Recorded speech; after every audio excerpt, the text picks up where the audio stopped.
You're watching ABC4 News, celebrating 75 years.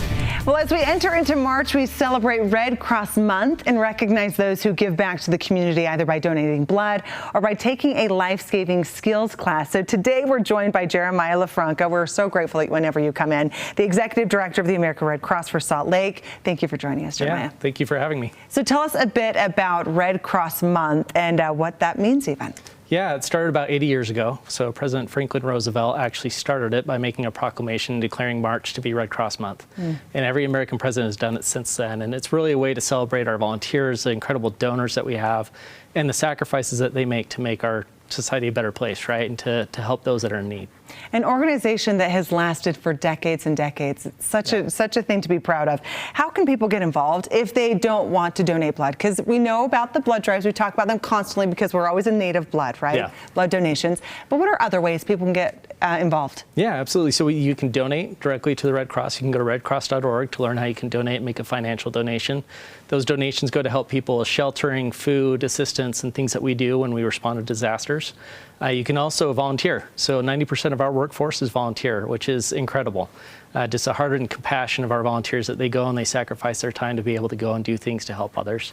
Before we get into the volunteer, this is like for real. Let's give an example. Sandy had that arson case, the Sandy apartments. There was a fire there at an apartment complex in Sandy, I should say.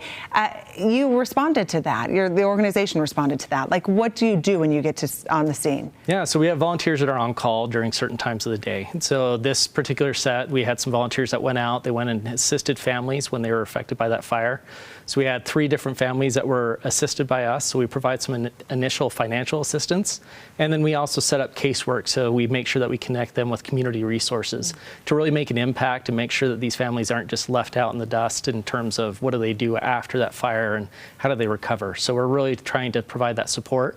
And we also provide some of that emotional support with connections to different services that can help them out. Really that bridge to get into other resources. Okay, so volunteerism, a huge way to be a part of the Red Cross. Also, though, you offer classes. This is another way for people to, some resources for people to take advantage of. What kind of classes? We do. So there's all sorts. So we do CPR classes. We also do what's called our Be Red Cross Ready, where we make sure people are aware of what to do in different emergency situations, how to respond to disasters, and how to be prepared for those situations. So, and we also do stuff within schools. So elementary schools, we go in and we do something we call our Pedro the Penguin program, as well as Pillowcase Project. And both of those are designed to help kids be prepared for home fires or how to deal with a disaster, and maybe some of that mental and emotional preparedness of like, how do you stay calm and what should you do when you're in those situations? Oh, Jeremiah, I'm so grateful for an organization like this that really can help all of us be prepared for those unexpected emergency situations, and also a way to give back to our community too by volunteering.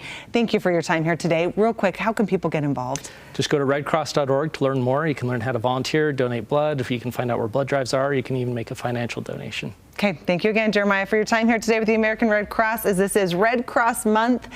We have all that information on abc4.com as well, and redcross.org. We'll be right back.